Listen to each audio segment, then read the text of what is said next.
Primetime local news, serving the Lakeland and Midwest regions. Hello, everyone. Happy Monday. We've made it to another week. Yeah, thankfully. Yep, snow and everything, unfortunately. We have a great show coming up for you tonight. Gerard on the world of agriculture and someone from the area. Manville farmer done good. Very exciting. Yeah, so we're going to find out what he done good at. We will find that out as well. Electric fencing, and of course, it's Monday, so another edition of Ag Life is up later on this evening. And then in the world of sports, some good volleyball news. Yeah, wrestler volleyball. The women did really well over the weekend, so we've got all those highlights for you as well. All right, well, we look forward to all of that and more here on Primetime Local News. But first, we're going to go check in with our own Brittany Matika. I'm here at Country Quilts and Stitches, and we're taking a look today at our local Quilters Guild. These ladies have many years of experience with 29 members who get together every Monday and quilt for a number of hours. However, quilting is a variety of different ages, and we're going to show you some of the talent that we have in our local community here later on in the show. However, right now we're going to have to head back over to the studio and check in with them to find out what's going on in local news. Thank you, Brittany. Well, with the recent snowfall, residents are being reminded to pick up their shovels and keep sidewalks clear of snow and ice. The City of Lloydminster requires residents to keep sidewalks clean for all people to move freely throughout the city without slipping on snow and ice. Doug Rodwell with the city says residents need to clear sidewalks in front of their property within 72 hours of snowfall. To do that. If they don't, they'll get a visit from a bylaw officer reminding them to do so. And if they still don't clean them, then a bylaw officer may write a ticket, and the city may undertake action to clean the sidewalk and charge it back to the owner of the property. For more information on snow removal and bylaws, you can visit the City of Lloydminster's website. And after the recent snowfall, citizens in Lloydminster are rushing to put on their winter tires. With winter tires, you have better control of your vehicle while starting and stopping. The best time to put winter tires on is before the first snowfall, when temperatures hit 7 degrees Celsius. If you're buying new winter tires, the best time to buy is mid-October. That way you're prepared for the first snowfall. You look to see how soft the tire is, how much siping there is in the tires to give you that extra traction. Some winter tires are designed for ice conditions. Others are made for deep snow conditions, but they'll all do the job for you. New winter tires should be bought every 3 to 4 years, and tires that are made for ice conditions will have a directional pattern, while tires made for deep snow will have a bigger lug. And with the weather only getting colder, the SPCA would like to remind people about keeping their pets comfortable this season. Many pets face frostbite the longer they're left outside, and even long walks through the neighborhood can hurt their feet and noses. One way to help your pet feel more comfortable outside is to invest in a pet's jacket or little boots to make sure they're protected from the cold. Sure, especially if you do have those indoor-outdoor pets, just don't let them out as much. I mean, obviously when it gets really, really cold, or if they're animate ongoing outside, especially dogs, obviously, and they need to go outside to go to the bathroom, but even cats, just check on them sooner rather than later kind of thing. Lawrence also reminds those with outdoor pets to ensure that they have adequate shelter, food supply, and access to water during the colder months. Anyone with missing pets can check with the SPCA staff, who can see if any incoming or currently sheltered animals match the description. And today marks the second anniversary for the Batul Aman Mosque here in Lloydminster. And our Brett Holden has more. 2 years ago, the Batul Aman Mosque had its inauguration, and on Monday there will be a celebration to be had.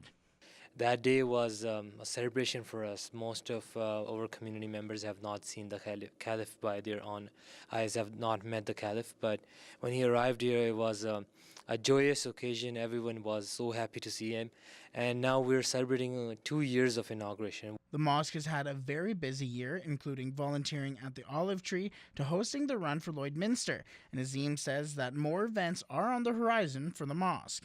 We just recently did a Run for Lloydminster, where we donated $12,000 to the Lloydminster Hospital. So it's a start, and we'll definitely move forward within this respect. The mosque will be hosting an open house for the anniversary, which will be open to the public. And we just want people to be there in our happiness, to be with us in our happiness, enjoy some cake, enjoy some coffee. And maybe some people have not seen a mosque before in their life. I talk to a lot of people, and then they can come and see the mosque by themselves as well, how this community lives, how this community actually prays. Brett Holden, Primetime Local News. And as we know, the people of Lloydminster are kind, resilient, and generous. And in this week's retrospect, we take a look at one man whose story that defines the term of community.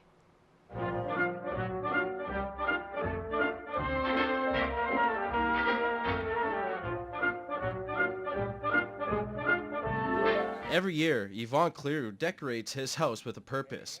Not only is Clear doing it for the kids, he is doing it to help raise money, and this year all the money collected is going to the men's shelter.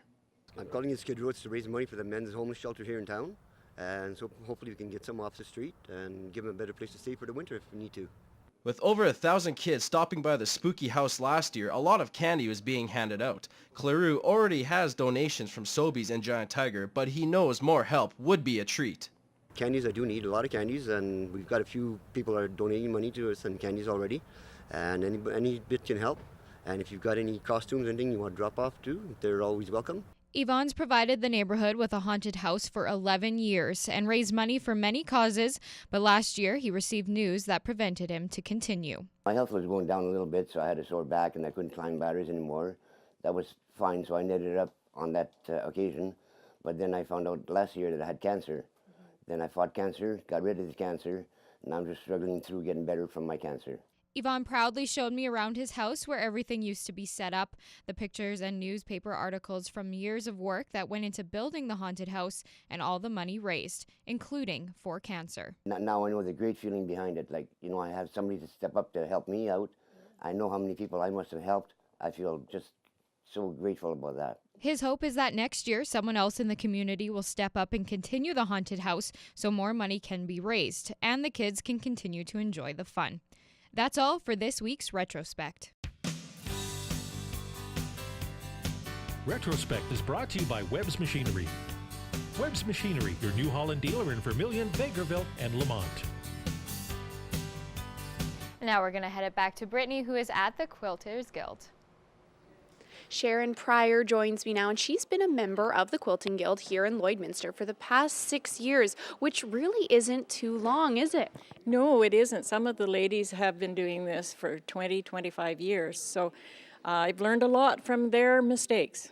And now we're 29 members within the group, and some are quite active and some are not quite as active as others? Yes, that's right. The ones who aren't so active are welcome to come to our workshops and our meetings and demo, and they participate as much as they are able. But we also have quilting retreats, and they don't feel up to coming and going sleepless for 3 days. I've heard that some of those quilting retreats, you guys work hard at them. We do, but we have a lot of fun. Well, that's good. And now it's every Monday. Share with us what happens on Mondays here. The first Monday of every month, we get together and we sew all day, and in the evening at 7 o'clock we have a meeting as such. It's more like a gathering and sharing of information and a show and tell. That's basically for the members who work during the day and can't come and sew all day. We learn lots of things. There's interesting demos at every meeting. And now your members are of a variety of different ages. Well, yes, they are. We have some in their 20s, we have some in their 80s. Perfect. Well, we're going to have more coming up a little bit later on in the show regarding what's going on here at the Quilters Guild today. But right now we're going to have to head back over to the studio and check in with them. All right, thank you so much, Brittany. Definitely feeling much cooler this week than we have in the past few weeks. Sitting at -10 currently here in the border city. Feels more like -16, though. We are going to experience some pretty strong wind gusts up to the 21-kilometer range, so do take that into effect. It is going to feel cooler and quite chilly, so do bundle up there. Looking to our watches and warnings, none currently in effect for Lloydminster, but as we look up north, our friends here in Pearceland, Meadow Lake, Green Lake, Isle Cross, all currently under a snowfall warning. Many of these areas already experiencing some of that snowfall already, which could continue into the overnight. So if you are having any travel plans, make sure you do check the roads as they could be affected by the snowfall warning. Looking to our satellite radar there, Some patches of precipitation in and around the area, but none really reached the Lloydminster area. So good, because we did get quite a snowfall yesterday, especially the highways coming into Lloydminster. Current temperatures -10 here in the border city, -10 also in Edmonton, -7 in Edson, -5 in Jasper. As we move up the map, -10 in Cold Lake, currently -11 in Athabasca. And as we move a little bit further into Saskatchewan, -7 in Saskatoon, -8 in Melfort, -8 in Prince Albert, and currently sitting at -9 in North Battleford. As we look to our broadcast regions numbers now, the winds are also getting quite strong in North Battleford, coming out of the north-northwest up to 24 kilometers an hour, so it is going to feel much chillier than that -9, dipping down to -13 overnight, and we are experiencing these lows into the early morning hours, so it is going to be quite chilly for those morning commutes. -7 tomorrow for the daytime high, currently in Cold Lake, -10, dipping down to -14 overnight, and -7 for tomorrow. Here in the border city, -10 right now, winds at 18 kilometers an hour right now, but it could gust up to 20 so it is going to feel quite chilly. -14 overnight and -8 tomorrow. As we look to our 3-day trend here, -9 for Wednesday, -14 for the low, and then Thursday -9 and -17. I'll have more details, including a look at the 7-day forecast, coming up a little bit later in the show.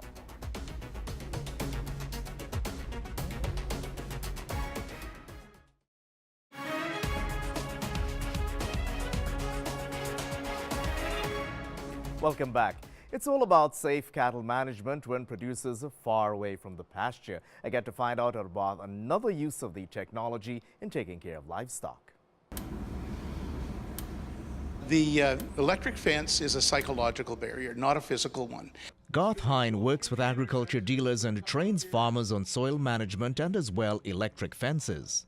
So the whole idea is when an animal touches it, it gets a safe, sharp shock, and it'll say, oh, I'm going to avoid that. I'm not going to bother with that fence anymore. Hine says the wire does not have to be tight, it just needs to be there and visible. The advantages of having it a little looser is that if you get snow load in the winter, it won't put pressure on the posts. It'll just sag with it and it'll be fine. Producers may want to turn up their cows on the swaths for the winter, swath grazing, but the cattle need to be trained up on that. So if they can do that early and do it this time of year before the ground's frozen, cattle will have a healthy respect for that, for the wire, and they'll have a little less, they'll challenge it a little bit less in the winter time.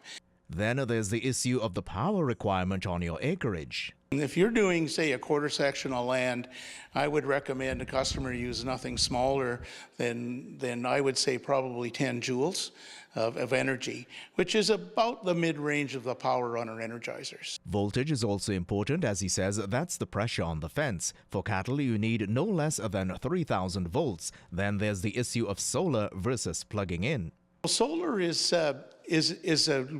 something that a lot of our producers need to use here in Western Canada because they're renting pastures that are farther away from home. Sometimes, though, a producer will be maybe a quarter mile from home, and plug-in power is less expensive. Well, you might say it was a no-brainer for a farmer from Manville to get this year's Ag Award for Innovation from the Alberta Science and Technology Foundation. This is he was the only one who made the cut in that category. There's 8 or 9 different categories, and mine was the only one that qualified for the Ag Innovation. Apparently the requirements to even become a finalist are quite strict. We introduced you to Brian Tischler this summer with his innovation of a GPS steering system on his tractor using the open source concept. People from several countries have pitched in, making the intellectual property open to everyone and thereby getting around copyright. Tischler plans to continue developing his innovation while tweaking some of the bugs. In GPS, you have longitude lines, right? Like we live around 111 west longitude. Well, as you move farther away from central meridians, the angle changes. So some people were seeing like a degree difference in what it should say. And of course, that has issues for steering the tractor. Certainly, there will be more to come from Manville farmer Brian Tischler. Just a reminder on CKSA Ag Life. Ag Life number 9 actually is on at 7:30 this evening. We'll continue that conversation we've been having about women in agriculture. So look out for that. Right now, let's check those ag prices.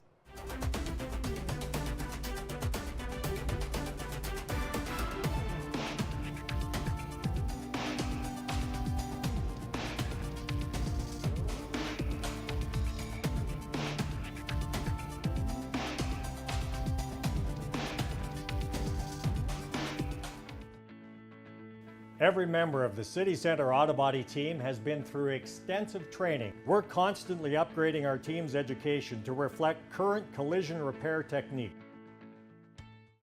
Switching over to sports now, the Lakeland Rustlers volleyball teams continue to excel in the early weeks of the 2018-2019 season, sweeping the Concordia Thunder over the weekend. The women's teams took 3-0 wins, 2 hours combined, outscoring the Thunder in every category, and more importantly, reducing errors on their own side. We always talk about how we're a small team built around ball control, so we try to limit our errors and we just get the ball over and let them make mistakes. The men faced a much more skilled Concordia squad and arguably had the best comeback on the young ACAC season so far on Friday, coming back from 2 sets down and 2 match points in the 5th set to win 3-2 following that with a 3-1 victory at home. Shows the veteran presence of some of our older guys and how this team has really bought into what we're trying to do, and they were able to turn things around, pick each other up, and it was a complete team effort being able to pick things up and turn it around like that. The women remain undefeated while the men improved to 5-1. Next is a homestand against the Keaono Huskies.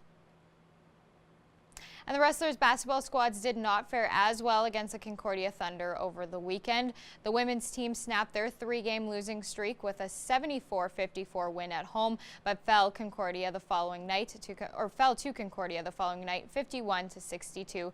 Despite the split, the head coach was still happy. Funny how much easier it is to play when the team's playing well and you're up a little bit, right? So all those other games, tight games, we've been a little panicky. So it's nice to see us push that 7-point lead to 14 right away in the second half and really step on the gas. The men couldn't shake off a bad third quarter in a 76-83 home loss. Then were down from the hoop against the Thunder in Edmonton, losing 67-93. Defensive principles. Sometimes we attempt to slack, so we gotta stick with it, and no matter what happens, how tired we are, we just gotta keep pushing through it. Both squads host Fort McMurray this weekend.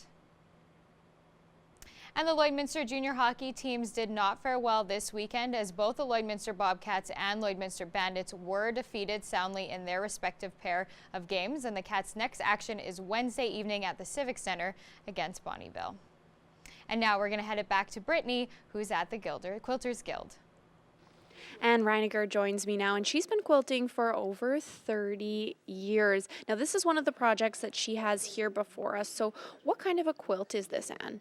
Well, this is a wall hanging, but it's it's cotton and wool, basically, and completely hand-done, hand appliqued. And the number of hours that are in it, I wouldn't even hazard to say, because you just don't keep track of that kind of thing, so. And is this done with a mix of machine stitching and hand stitching? The only machine stitching that's on it is to sew the blocks together, but otherwise it's all hand quilted and hand appliqued. And what does the backside look like? Let's show everyone at home what that looks like. It's just a flannelette, just the same as the border. Oh, wow. Or the sashing. And now what is this style called? I would say it's wool. It's using wool applique, but it lends itself more to a primitive style of quilting.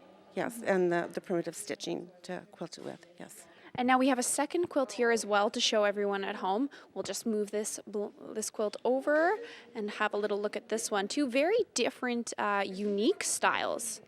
And so now what kind of style is this? No, this is the Bargello, and the actual pattern is called Rolling Prairie. And it's just... we'll just get it turned around here. See if I can help give you a hand here. I can actually tell you that there are over 5,000 pieces in this quilt. If 60 different fabrics went into this quilt. And now, how long would something like this take? Several months because there's different stages you go through. And now what size would a quilt like this, what size of bed would this fit Is a on? queen size. Yes. Perfect. Wow, that is beautiful. And it just really does swirl just like the prairies do. Well, we are going to have a little bit more coming up from the Quilters Guild later on in the show, but right now we're going to head back over to the studio and check in with them to find out what's going on. All right, thank you, Brittany. Well, there are a few snowfall warning in effect in the area. So St. Walburg, just on that cusp there, but Meadow Lake, Green Lake, Pierceland rather, and Isle of Cross, all currently under a snowfall warning. Many of these areas already experiencing some snowfall. So if you do have any travel plans, make sure you are checking the highway conditions. As we look to our current numbers, though, currently sitting at -10 here in the border city, but with the wind feels more like -18. -10 also in Maidstone, -9 in North Battleford, -8 up in St. Walburg and also in Meadow Lake. As we look to the Alberta side, -10 in Vermilion, a little bit cooler at -11 in Vegreville, -10 for Edmonton, and then -9 for Bonnyville, -10 in Cold Lake. As we move up north, pretty much the same numbers we're seeing there as well. -11 for Peace River, -11 for Grand Prairie, -10 for Fort McMurray there. And then over on the Saskatchewan side, -9 for Buffalo Narrows, -9 for La Loche, and -11 for South End there. As we look up, or not up, down south rather, -8 in Swift Current, -6 in Regina, and then over on the Alberta side, a little bit warmer, but not by much. -3 in Lethbridge, -5 in Banff, and -6 currently in Calgary. As we look to our wind chill, though, look at this. We are getting into those pink numbers, into that -25 to 30 range with the wind chill in effect. We are going to experience some wind gusts tonight up to the 25-kilometer range, so it is going to feel quite chilly out there. Tomorrow, we are going to warm up just a little bit. -8 for here in the border city tomorrow, -9 for Vermilion, -7 for Vegreville, also in Edmonton, -8 for Maidstone, -7 tomorrow for North Battleford. For all the kids catching the school bus in the morning, definitely going to want to bundle up. -14, going to be cloudy, and that's going to continue on throughout the day. -11 for recess time. Warming up to our daytime high there for -8 over the lunch hour, and then when the kids head home, also going to be sitting at -8, which is the warmest we are going to get tomorrow and into Thursday. -9 for Wednesday, also Thursday, but look at that, -17 as the low for Thursday. Friday warming up to -4, but we do have a 66% chance we could see some flurry action, and this will be into the evening hours there. -16 for the low. Saturday, sunshine's going to try to come out, -5 there. -3 on Sunday, also have a 67% chance we could see some flurry action there as well. -12 for the low. And then Monday, sunshine is going to start to peek through those through the clouds. -7 for the high there, and then -12 for the low. And that's been a look at your 7-day forecast.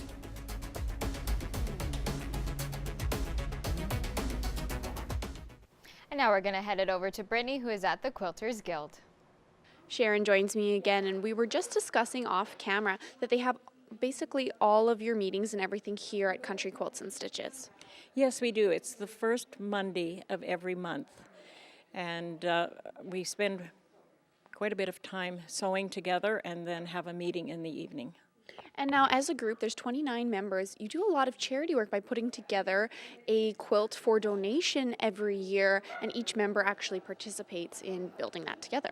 Yes, we put together little kits with an individual square and the fabric and the pattern that would be needed to make that square, and each member makes one of those, and then we get together and sew all of those squares together to make a quilt to donate to a charity.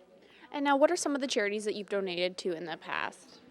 We've donated to the Jubilee Lodge, Pioneer, Dr. Cook, the SPCA, Citizens on Patrol, Big Brothers, Big Sisters.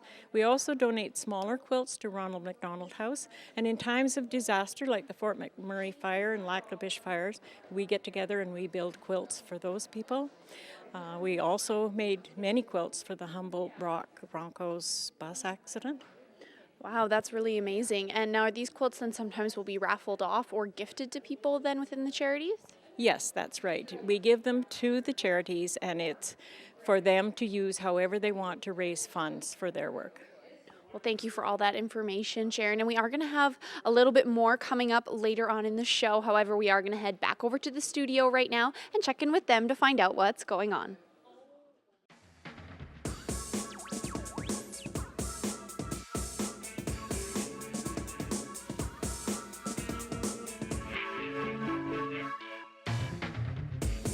All right, well, time officially fell back this weekend. We all got an extra hour of sleep. So today's question of the day, are you for or against daylight savings? I feel like this is maybe the wrong time to ask people because they all got an extra hour of sleep. But we had over 100 responses, the majority saying, nope, I don't like it.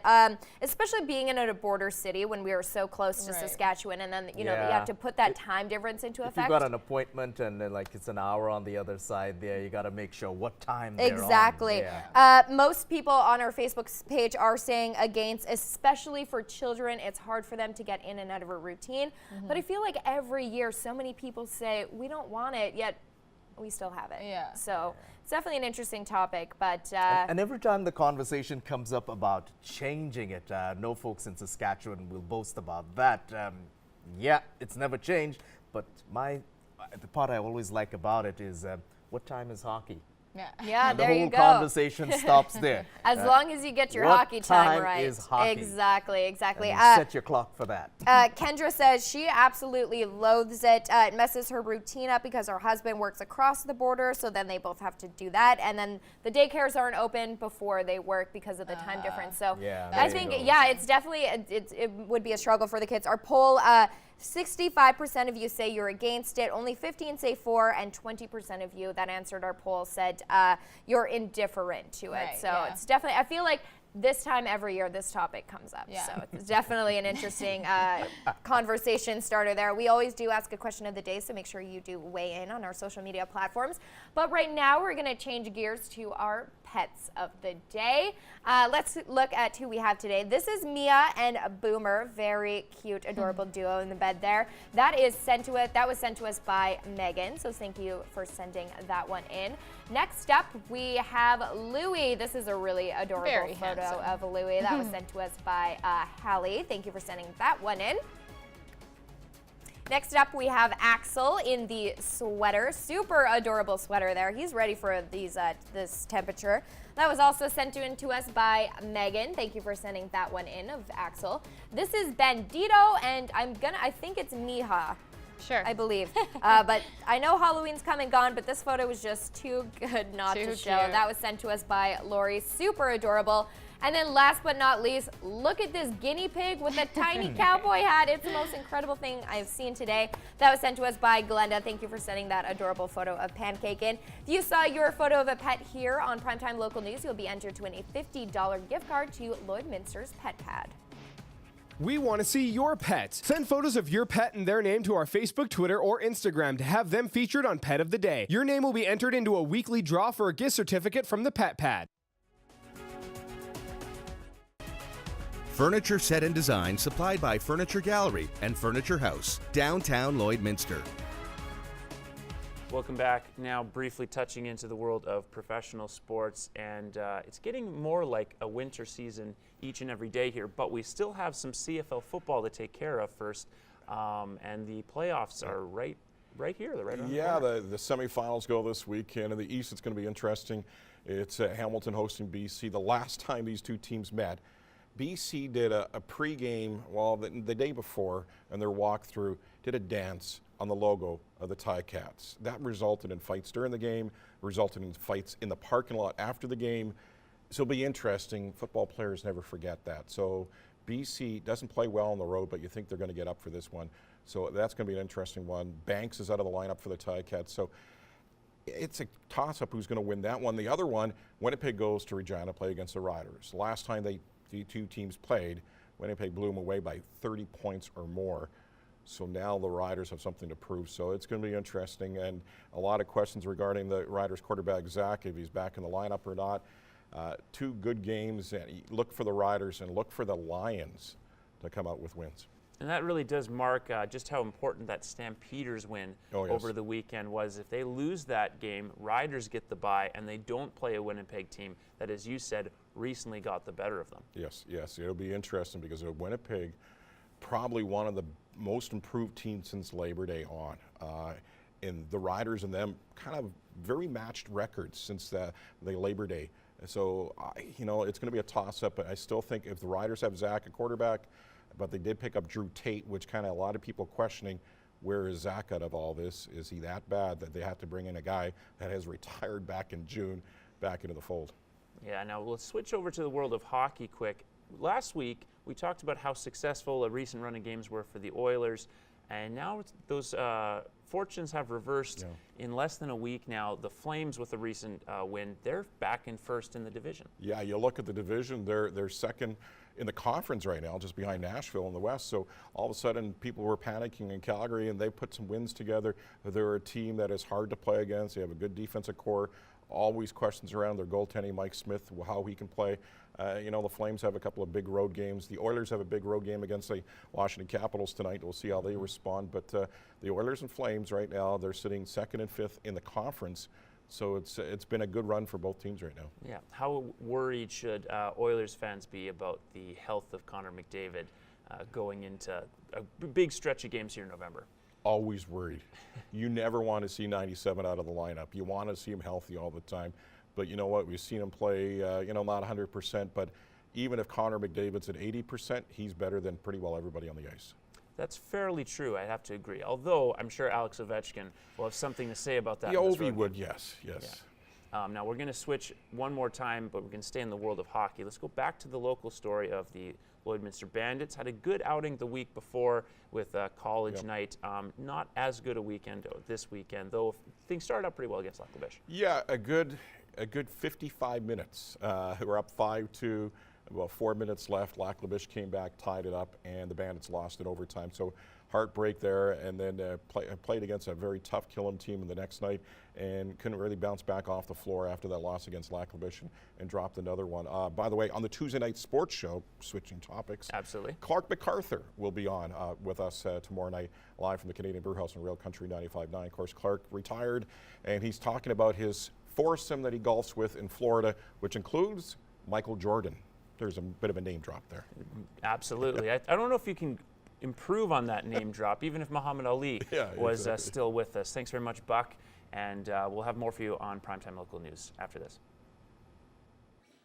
We've been in the back workshop space at Country Quilts and Stitches and meeting up with the local Quilters Guild that meets at the first Monday from September through May to work on a bunch of different quilting projects of different variety of styles and with different fabrics. It's a wide variety of ages and members with varying skill levels. They like to get together and help each other learn as well as give back to the community by putting together a charity quilt each year that gets donated back and has just been a great organization. Now tomorrow, make sure you tune in as I'm going to be live at the downtown fashion show that's going on. So we're going to be showcasing some of our local boutique stores and some of our local models will be showing off those clothes. So tune in then. But right now we're going to head back over to the studio and check in with them to find out what's going on. All right, thank you so much, Brittany. Feeling quite chilly out there when you factor in the wind, feeling like minus 18 right now. Looking to our 7-day trend, gonna continue that cool trend for the next little while at least. Tuesday tomorrow, gonna reach a daytime high of minus 8, minus 14 for the low. Wednesday, minus 9, and that's going to continue into Thursday, but look at that, a minus 17 as the low on Thursday. Friday, we have a 66% chance we could see some flurry action, minus 4 there, so we are going to warm up until Sunday, minus 3 for Sunday, another chance we could see some flurry action, and then to end it all off, minus 7 next Monday. So it's getting winter pretty chill. has arrived. Pretty chill. Yeah, just pretty chill. Just it feels pretty like chill. we're in a freezer box all the time there. Anyways, that's all the time we have tonight for Primetime Local News. We'll be right here tomorrow. Stay with, or catch us tomorrow. That's Take what care. I meant to say. Have a good Good one. night, everyone.